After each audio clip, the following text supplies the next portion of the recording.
Kayak gitu mas. Jadi kalau misalnya itu ya, saya itu dari dulu nggak pernah jemput orang itu kena santet sebetulnya. Oh iya bu, kalau misalnya sakit, iya bu, kita coba tanganin ya. Ketika dia tanya siapa yang nyata, juga saya nggak pernah jawab. Jadi dulu tanyain aja sama teman-teman. Udah nggak apa-apa, gitu. Pasti gitu. Ini mah cuma demam. Biar apa? Biar mindsetnya dia kuat. Nanti kalau ibu kenapa panggil nama saya gitu. Padahal sebetulnya saya juga merinding. Kayak gitu. Kan dulu pernah waktu kita di Jombang ada orang pintar, dia sering nanyain kayak gitu-gitu. Nah waktu itu saya kuliah, ada teman saya cerita, ono ibu koncoku kena bisa bantuin enggak? Dulu itu beliau itu orang yang pintar yang bisa ngobatin, tapi sekarang lumpuh. Oke lah kita kesana itu di Jombang.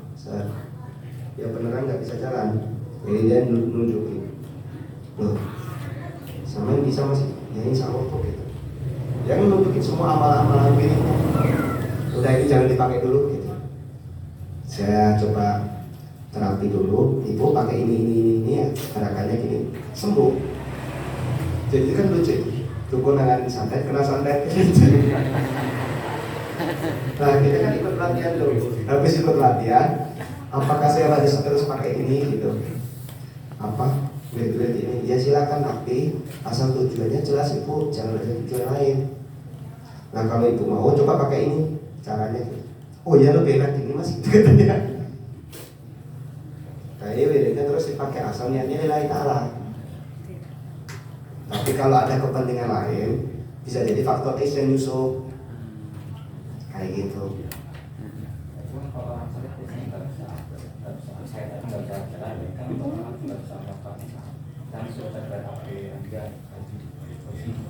Ya bisa lah, sesuai dengan kebutuhan. Misalnya ada tuh yang kemarin dicobanya, beliau lumpuh ibu.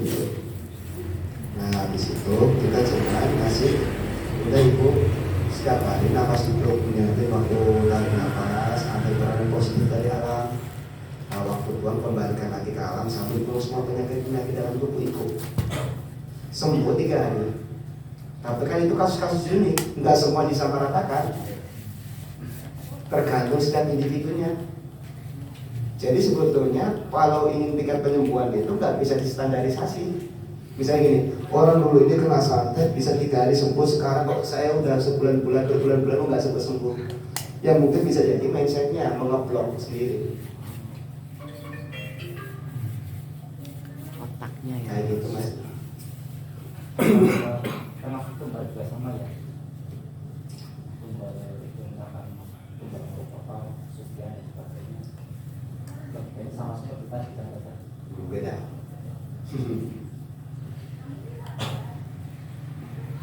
Entahlah kali itu.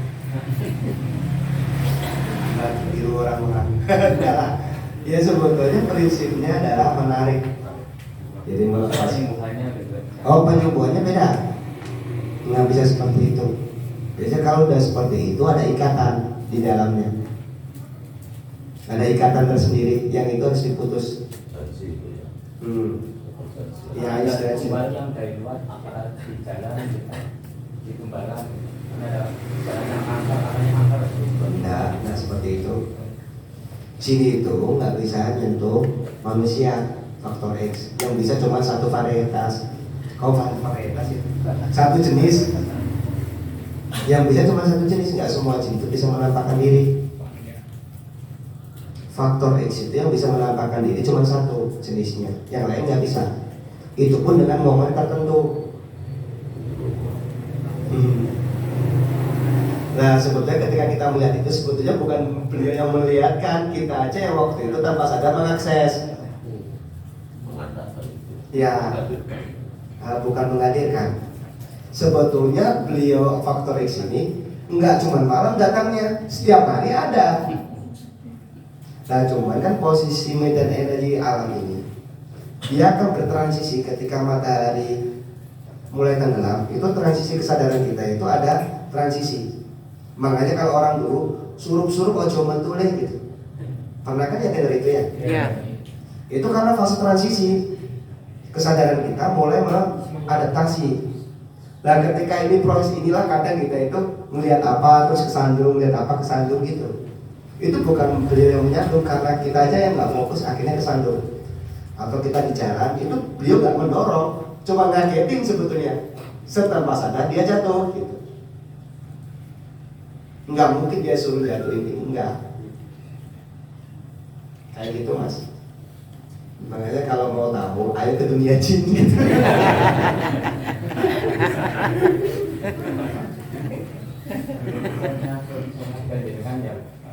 Iya. Kalau saya pernah nolong orang gitu, tiba-tiba sorenya itu kayak orang balik gitu, mau santai, akhirnya tiba-tiba sakit gitu, harus ke rumah sakit. Ya itu gimana? Karena kita itu nolong orang, misalnya kita nolong orang malah justru kita yang kena gitu. Iya, kan gini, semakan nanti itu ketika apa yang saya baca ya, awal itu energi itu hanya di lapisan 5 cm di tubuh besi kita. Semakin kita akumulasi, ternyata titik-titik pusat energi itu berlapis. Karena aura kita kan berlapis. Awal kita punya titik pusat energi 7 itu di dalam tubuh. Nah itu bayangin, ternyata biofil ketika kita berkembang, biofil itu punya psikologus, punya cakra. Kan waktu itu ada orang yang melihat cakra. Mas boleh lihat, boleh silakan. Dan beliau kaget karena cakra yang kita itu bukan cuma gini, tapi bercabang gini. Terus di lapisan depannya ada lagi. Ya ini gimana cara nembusnya? Ya silakan kalau mau nembus gitu aja. Jadi misalnya tubuh manusia nih, kan kita tahunya ada 7 titik pusat energi yang di dalam fisik. Nah ternyata medan biofil kita itu ada lapisan 7 sampai 7 lapis. Dan setiap lapisan punya psikologus.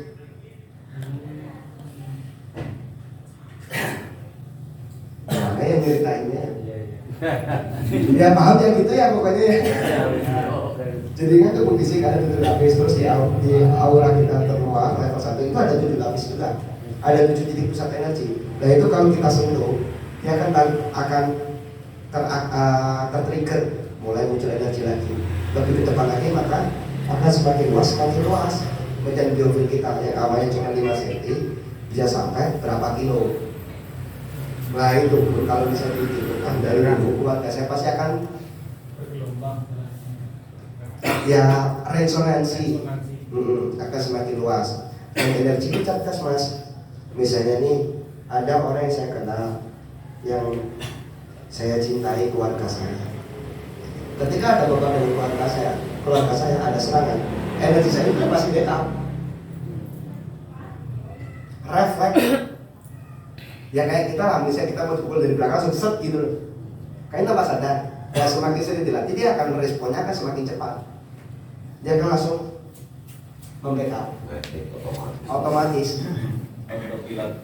Kayak gitu.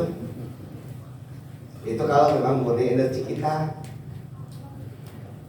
kan kayak gitu. Iya harus dilatih. Kan enak aja gak dilatih. Dia langsung kering gitu. Saya juga mau. Ali ada contoh ya, bisa online.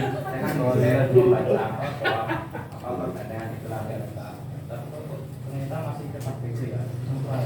Iya kalau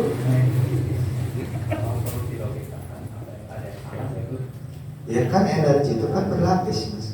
Misalnya kita bicara doa itu menggetarkan setiap titik energi kita, wirid itu menggetarkan. Tapi intensitas kita berzikir atau berdoa itu berapa kali sampai mau nanganin seperti itu? Misalnya kita cuma waktu ada sakit aja baru kita minum 1 gelas air putih. Nah untuk bulan-bulan berikutnya kalau kita nggak minum ya sama aja kering di dalamnya. Nah kalau kita kan belajarnya intens. Saya dulu berada dari kelas 4 SD nggak langsung celing seperti ini. Kan gitu, step by step, berproses. Butuh proses ya mas. Dalam Butuh proses ya. ya prosesnya itu harganya yang mahal. Makanya saya bilang ke teman-teman itu sangat enak sekarang karena secara penjelasan prosesi itu lebih mudah. Kalau dulu saya nggak tahu, saya dulu belajar Pak ini belajar apa tapak Buddha gitu katanya. Bayangin itu. Ya udah, saya senam aja gitu. Karena waktu itu stres, senam itu saya lebih rileks. Akhirnya saya kecanduan. Jadi sampai 4 jam kalau malam pulang seger tidur. Kalau nggak senam sakit, kayak capek-capek gitu senam lagi. Itu terus. Bisa kok bisa, cepat kalau. Bisa dengan ujian hidup. Ya gitu. Mahal ya Pak. Mahal. Dong.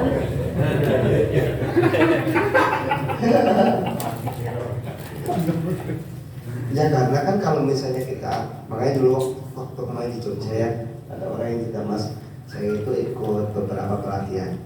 Apa yang Mas Oli jelasin ini, kalau misalnya di pelatihan saya itu udah habis 9 juta saya ikutin ini gitu katanya.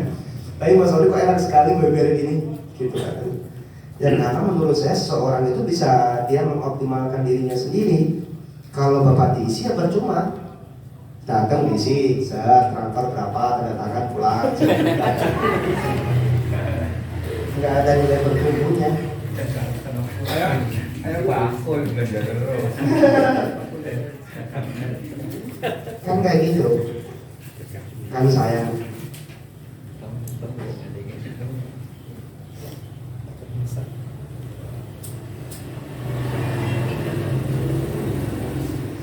Jadi kan sebetulnya kan ada satu sistem di tubuh kita itu yang mampu men-trigger terjadinya energi ketika itu berputar. Nah berputarnya itu ada 2 pilihan Pak, dilatih atau diuji oleh ujian hidup, cuma itu. Kalau nggak mau dilatih ya ujian hidup yang bertindak. Jadi sebetulnya ujian hidup itu nutrisi saya bilang, karena apa? Tidaklah mungkin ujian hidup itu adalah proses untuk kita lebih dewasa. Kalau kita paham, kalau nggak paham ya stres. Gitu aja mikirnya. Bete malah. Kan sebetulnya kayak gini Bu, sekolah. Kalau dilatih itu sama dengan kita belajar. Kita belajar tuh sebelum ujian. Akhirnya ketika ada ujian, kan ujian itu tetap ada. Apakah ketika kita berlatih ini tidak ada ujian? Ya tetap ada. Tapi kita sudah ada tuh bekalnya. Oh kalau ini saya lebih kan gitu sih. Kesulitan manusia itu ketika ada ujian datang itu adalah titik fokus dan titik pandang yang jadi bermasalah. Ketika ini datang dari sini atau dari sini kita ada sana, ujian itu datang dari belakang, kita kan nggak tahu karena pandangan kita cuma sempit ke depan. Tapi kalau kita berlatih, pandangan kita lebih luas. Jadi ketika ujian datang, setelah kita menerima, kita tangkis, oh maknanya ini gitu. Oh maknanya ini tetap ada ujian itu, nggak mungkin nggak ada. Jadi selama kita hidup, jangan khawatir gak bisa ujian. Berarti cara pandang lewat laku ya Mas ya. Iya, kan akhirnya ketika Kita pengamatan gitu ya. ya. Ketika sama diuji, oh saya dulu diuji ini, cara menyelesaikan seperti ini kan gitu. Tapi kan harus babak belur dulu. Iya. Ini pada di buku gini ya, kita diuji nih waktu karate, ujian menangkis pukulan. Kalau kita nggak belajar menangkis duluan, kita kan dipukul terus loh. Tunjuk baru bisa menangkis. Oh, ini cara menangkisnya kan gitu. Kan sayang, lebih baik kita latih dulu nih menangkis ketika pukulan dan kita mampu menangkis. Poinnya apa? Bagaimana cara menangkis pakai tangan kanan. Diuji lagi pakai tangan kiri. Kayak gitu terus sampai kita ahli lincah. Sebenarnya gitu Mas. Jadi silakan, makanya kan ketika dimanapun saya balikan lagi ke teman-teman. Kalau teman-teman mau diuji oleh ujian itu, monggo. Mau dilatih sendiri ya monggo gitu. Kembali lagi.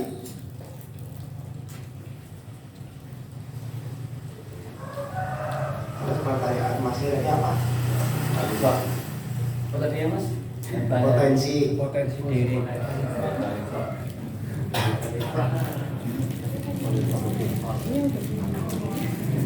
Kan sebetulnya setiap orang itu kan dibekali potensi-potensi ini Mas di dalam diri kita. Satu-satunya cara untuk membagikan potensi itu kan harus dipantik tuh. Apa itu dipantik? Di-trigger, dirangsang, dipicu. Satu-satu. Nah, ketika potensi-potensi ini tertidur, alam dengan prosesnya sebagai penyambung tangan pencipta itu kan sebetulnya menguji kita agar potensi ini bangkit lewat apa ujian-ujian itu kan. Sebetulnya sama prinsipnya. Ketika ujian-ujian itu kita dan potensi-potensi kita akan semakin tumbuh, terang aktif. Sama dengan dilatih pun juga gitu. Makanya kan saya ceritain yang 7 titik pusat energi itu, yang dimana 7 pusat titik energi itu membawa nilai-nilai psikis, yang dimana nilai-nilai psikis itu ketika kita download. Nah, ketika kehidupan sehari-hari itu kita akan menerima makna-makna esensi yang itu menjadi bekal potensi kita. Nah, kita ini sering salah kaprahnya karena kita sering proses pendidikan yang kita alami itu sering distandarisasi bahwa orang kita harus ini, akhirnya kita menjadi homogen semua, distandarisasi. Jadi tidak pernah menjadi keunikannya masing-masing. Jadi misalnya manusia unik itu dianggap aneh, padahal sebetulnya setiap individu manusia itu unik. Tidak ada yang sama, punya ciri khas. Kan nggak bisa distandarisasi itu Pak. Bisa dibandingkan saya dengan Mas Edan, lebih pintar mana, nggak ada yang bisa dibandingkan. Beda, kan gitu. Kalau topik orang kembar pun juga sama.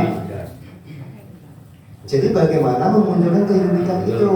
Jadi jangan takut berbeda dengan orang lain, tapi jadilah sebaik-baik dari dirimu sendiri. Lah kita kan sering mengidolakan orang lain dibanding menjadi diri kita sendiri. Panutan boleh, tapi harus jadi diri sendiri kan gitu. Menjadi original kita masing-masing. Nah, pengolahan titik pusat energi itu tadi adalah bekal untuk kita menumbuhkan potensi-potensi itu. Misalnya nih,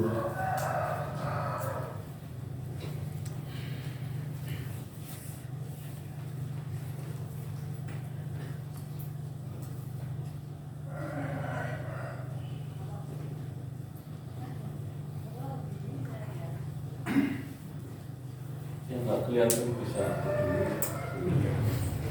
aktif paham.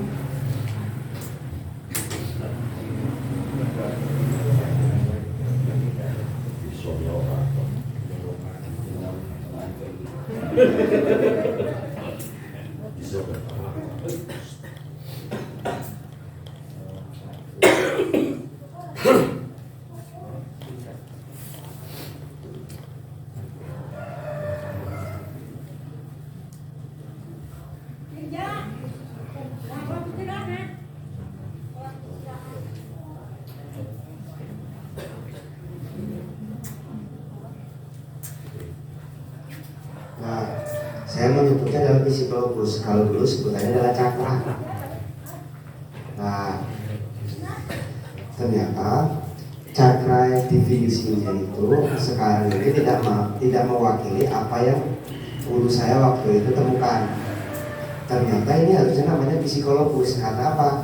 Ini adalah wadah pengelolaan mental. Karena sikap titiknya ini berpengaruh di mental. Misalnya kita bicara dari bawah, dasar itu berhubungan erat dengan kelenjar gonad atau ovarium kalau perempuan. Nah, kelenjar gonad ini sangat berhubungan erat dengan daya dorong hidup, stamina, mobilitas.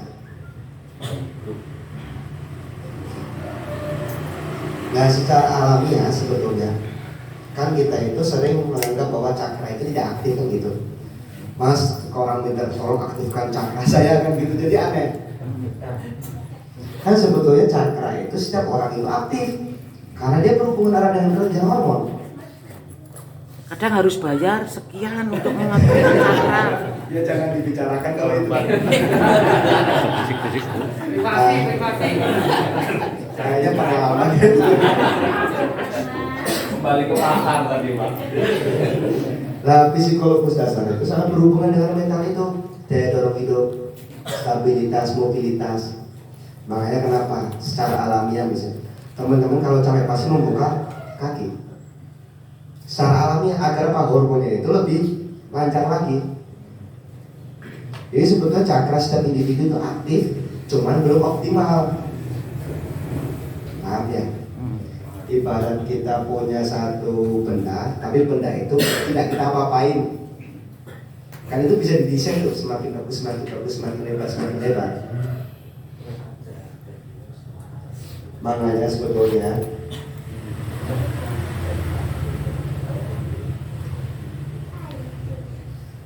misalnya kita tanya nih, seseorang yang sering sekali pesimis tentang kehidupan, itu pasti pengelolaan di bawahnya yang kurang. Jadi jarang jogging. Lemah ya.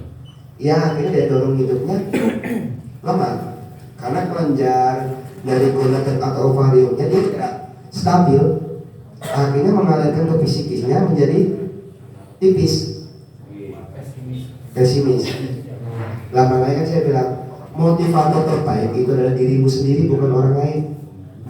Pernah kan dulu waktu kita sekolah ya, dipanggilkan di ISQ, nangis tuh kita ceritain gimana orang tuamu menyekolahkan diri, nangis tuh kita. Tapi kuatnya cuma berapa hari, seminggu lah, balik lagi kita dengan asal kita gitu. Karena tidak mungkin permanen. Permanen itu ketika kita mengolah sendiri. Ketika itu diakumulasi dengan sendirinya. Motivasi itu tantangan doang. Ya coba aja, Bapak ikut motivator paling bertahan berapa lama? Nggak akan mengendap sampai ke embody. Terbenam dalam dirinya. Nggak akan mengenal embody, apa ya istilahnya? Mengendap. Ya, menyatu. Jadi dia cuma sekilas aja.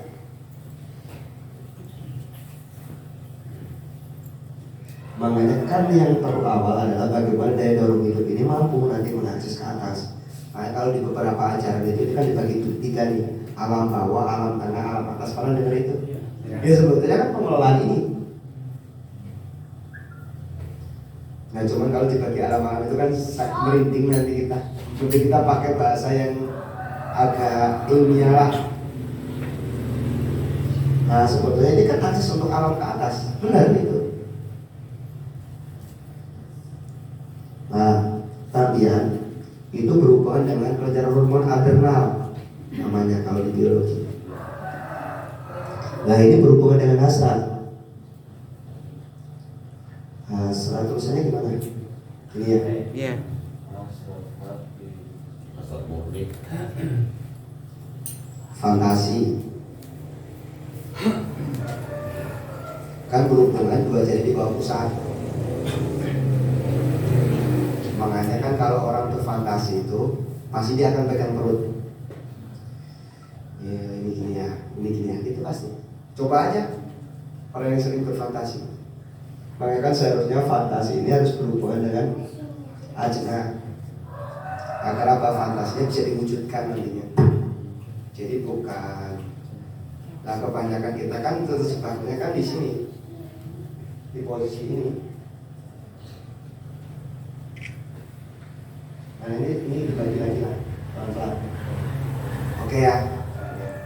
Kita naik lagi sulak flexus. Sulak flexus ini berhubungan dengan pankreas, kelenjarnya. Ulu hati. Nah pankreas ini berhubungan dengan ego.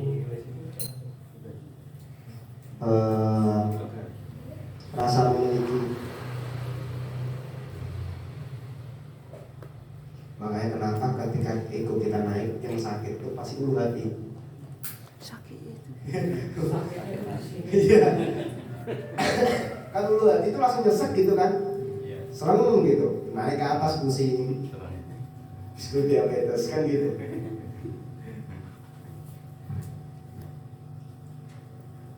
Nah, berikutnya jantung. Jantung ini berhubungan dengan timus.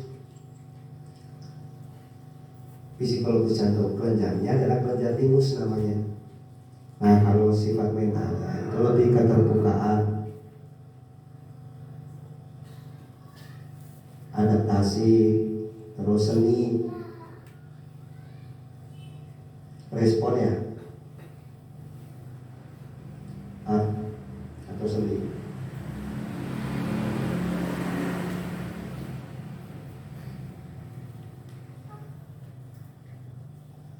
Makanya bagaimana seseorang itu kalau melepaskan apapun, ketika dia bilang sahabat pasti tidak ada yang dilus, itu kan artinya membuka segalanya. Bukan ini yang dilus sahabat itu kan enggak. Itu secara alamiah sebetulnya manusia itu seperti itu. Iya, bukan naluriah. Iya naluriah. Nah, kalau Tanggoro ini berhubungan dengan teroid. Teroid ini adalah kesempurnaan ilmu.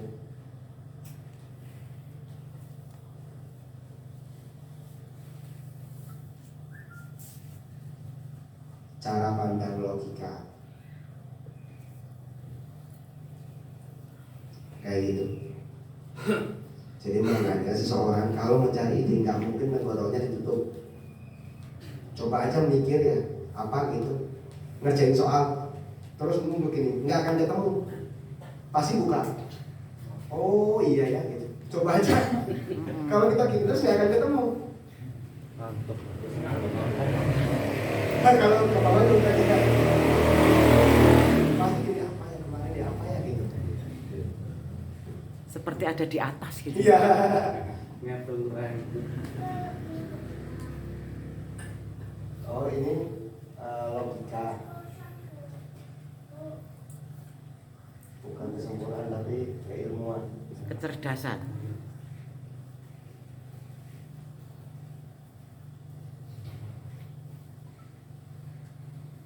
Nah kalau ajna itu pituitari, ajna itu pituitari, kelenjarnya. Kan ada yang bilang mata ketiga itu kelenjar pineal.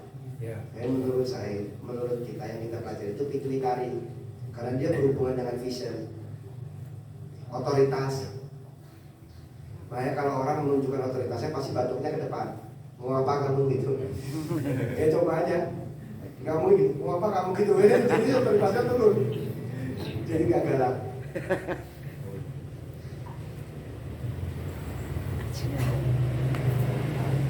Nah, kalau mahkota itu adalah kebijaksanaan,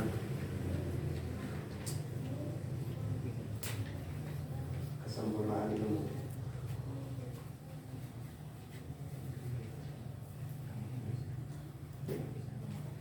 Jadi sebetulnya ketika potensi-potensi kita bangkit, itu sebetulnya ada akses ini di dalam tubuh kita.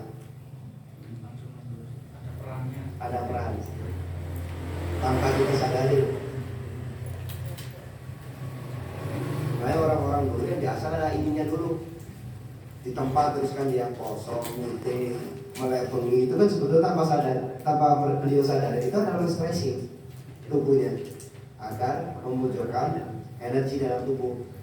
Nah kalau orang sekarang suruh meditasi 3 jam aja udah pasti itu. Kalau orang dulu berhari-hari. Kali ini kita harus mencari satu cara baru nih, gimana orang-orang sekarang dengan zaman sekarang tetap mengakses keilmuan yang dulu dengan cara yang berbeda mungkin. Ekspresinya aja yang berbeda. Tapi kan esensinya sama.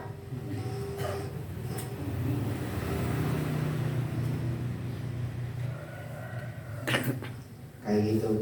Jadi ketika ini terakumulasi, kita coba rangsang, maka akan muncul tuh potensi-potensi kita. Kayak misalnya dulu di sekolahan ya, kita ngajar di sekolahan tentang ini.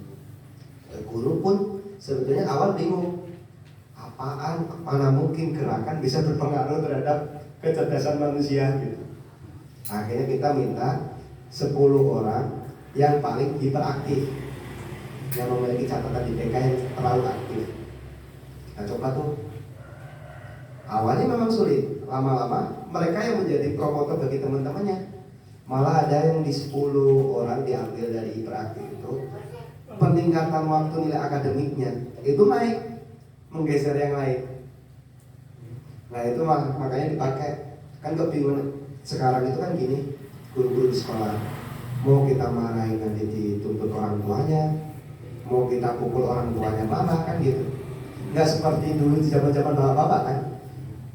Kalau kita pulang laporan guru sudah dipukul guru, malah kita dipukul balik tuh sama orang tua kita. Kalau sekarang kan enggak. lagu sekarang itu sebetulnya apa ya, bingung juga bagaimana cara mengajari anak-anak sekarang karena sudah beda zaman. Nah makanya itu kan kita pakai kuda bu, gak usah dimarahin, suruh senam aja waktu itu ya. Jadi karena melihat secara energinya anak ini cukup luar biasa dari polaritinya, saya berpikiran bahwa anak ini sebetulnya cerdas. Nah saya klarifikasi ke gurunya, iya benar mas, dulu juara olimpiade karena pakai apa narkoba ya, hal kayak gitu lah. Maka seperti ini mas, oh ya udah suruh aja senam.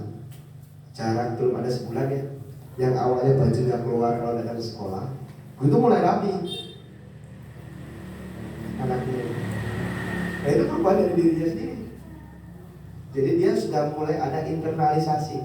Sebetulnya kan gini, tidak ada satu orang pun yang mampu merubah orang lain kecuali dirinya sendiri. Itu jelas. Mau kita ngoceh segimanapun mudah ketika orang lain itu tidak membuka diri, percuma. Jadi sebetulnya yang berubah itu dari diri kita sendiri, bukan orang lain. Kita ini cuma bisa mencontohkan aja. Kalau dirasa baik ya monggo, gitu. Kayak gitu mas.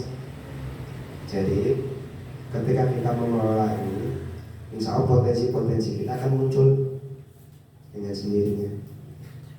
Nah setiap potensi memang unik dari individu satu dengan individu lain, nggak bisa disamakan. Kayak gitu. Mungkin ada lagi? Ya.